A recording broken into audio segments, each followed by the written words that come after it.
Alright, well, it's time for one of these flipped classroom exercises again. As always, if you need to, you can pause, rewind, or even mute me, which you never get a chance to mute your teacher. So that's an opportunity for you if you have the need to do that. But let's get started. We're going to be going through our notes today on landmark Supreme Court cases. I'd like all of my students, and I would assume most of your other teachers would like you to set up Cornell notes for this particular lesson.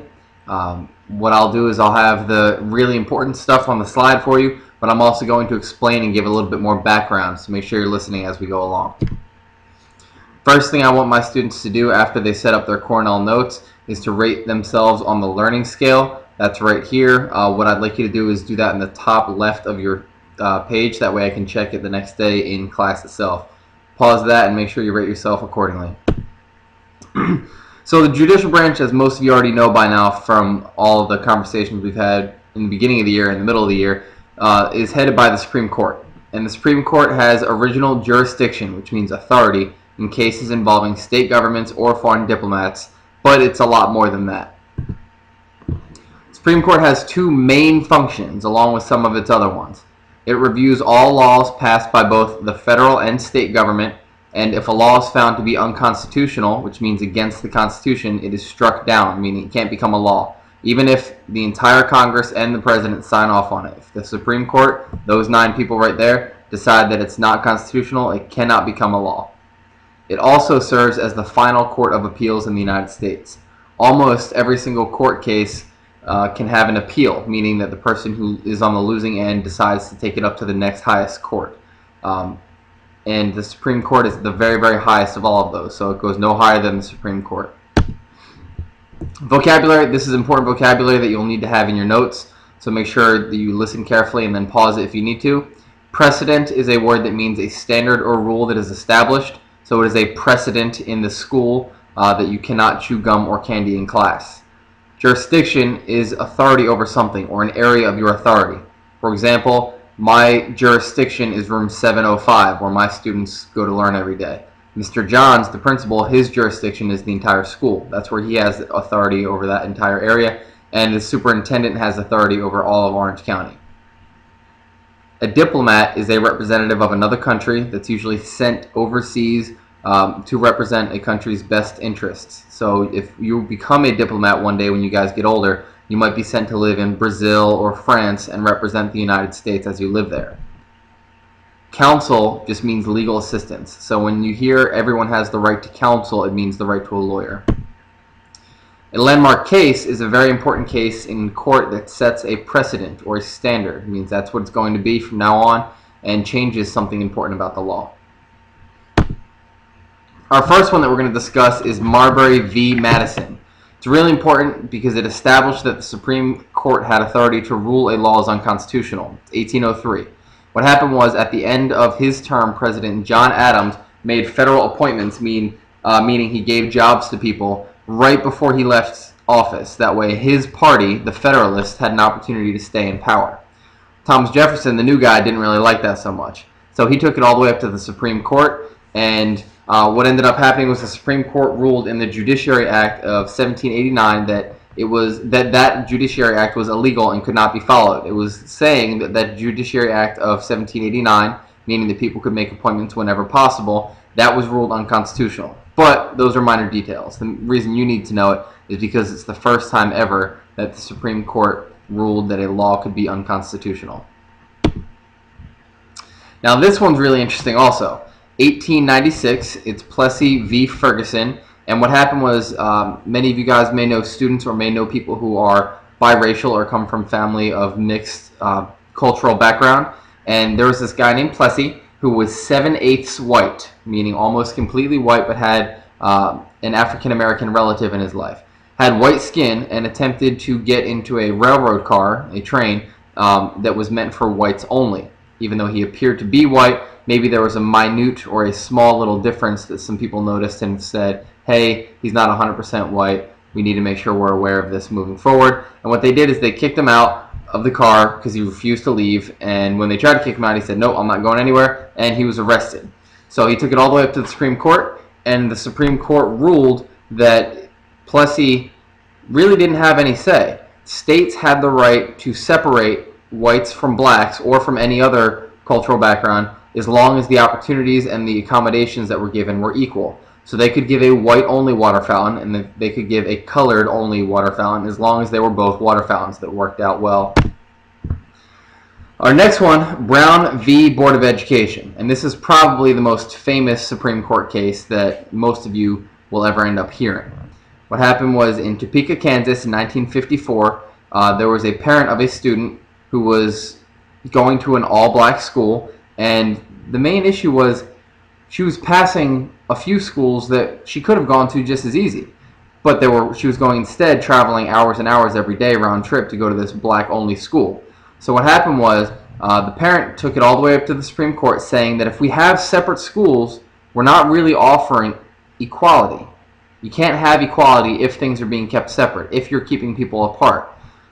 So what happened was the Supreme Court ended up ruling in favor of the Brown family, and in this case it outlawed segregation, meaning it made it illegal to separate blacks and whites in the federal government, which, if you guys remember from about, 20 seconds ago, overruled the decision of Plessy v. Ferguson that said you have the right to separate as long as you're offering equal accommodations. So Brown v. Board of Education was very important because it allowed people, regardless of their background, to go to a different school that had white and black people going there. Now this guy's interesting. Gideon, Earl Gideon. In 1963, Earl Gideon decided, hey, you know what would be a cool idea? I'm going to break into a pool hall, and while I'm breaking into that pool hall, I'm going to break into a vending machine to steal some change. Not exactly your best career decision, but what ended up happening was Earl Gideon was arrested and denied the opportunity to have legal counsel or legal assistance from a lawyer because he was too poor to afford it.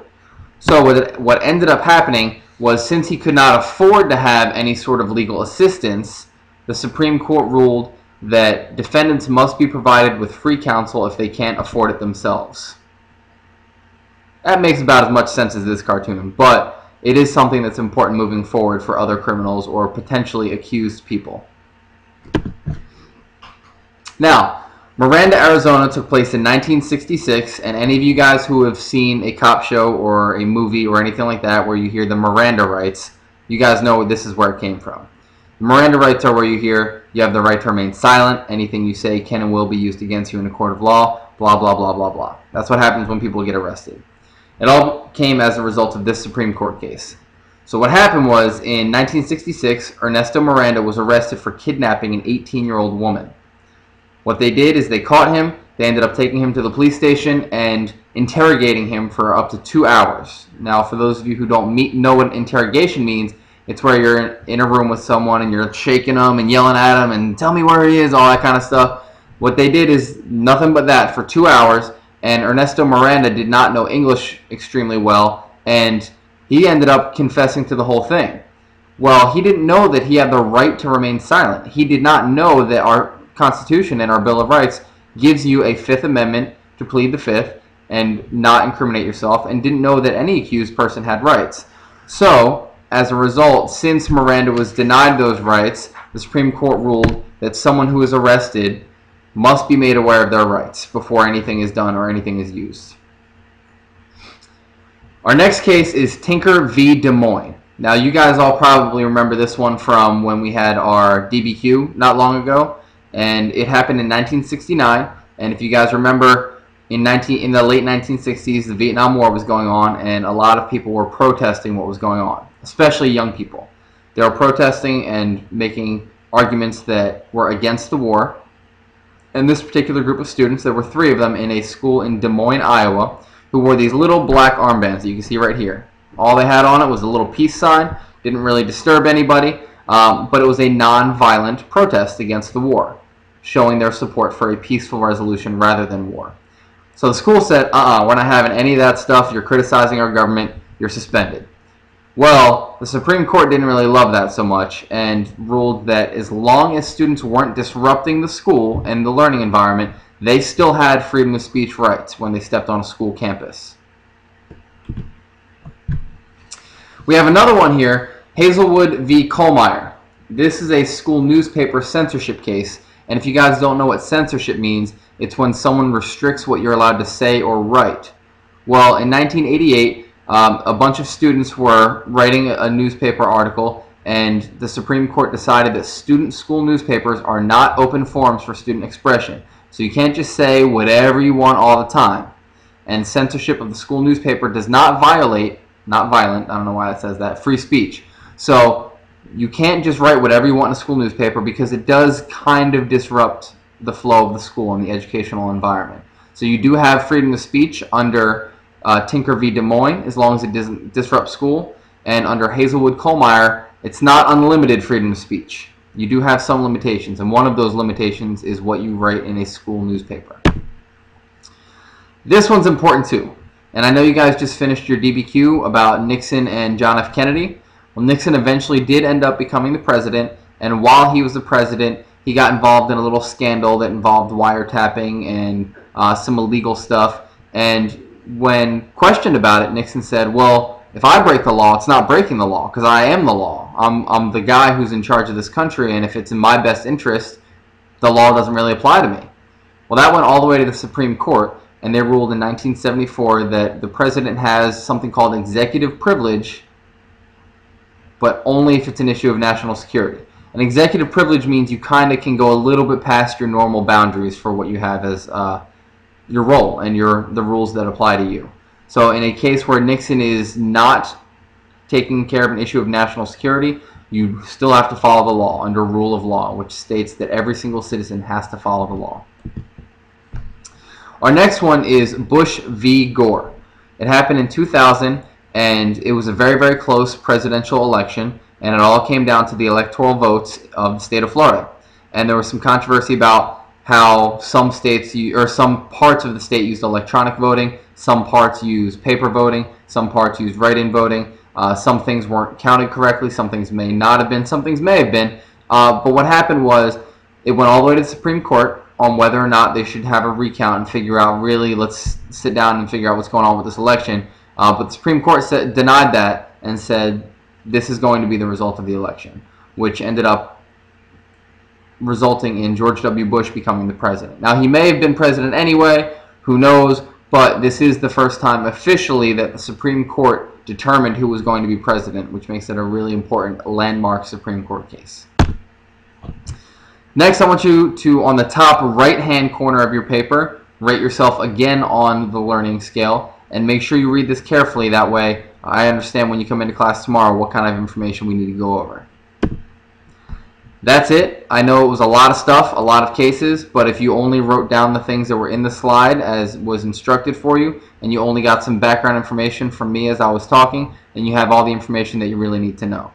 I can tell you guys all of these cases are very important, so it's important that you remember them. And if you have any questions, please don't hesitate to ask your teacher when you get to class tomorrow.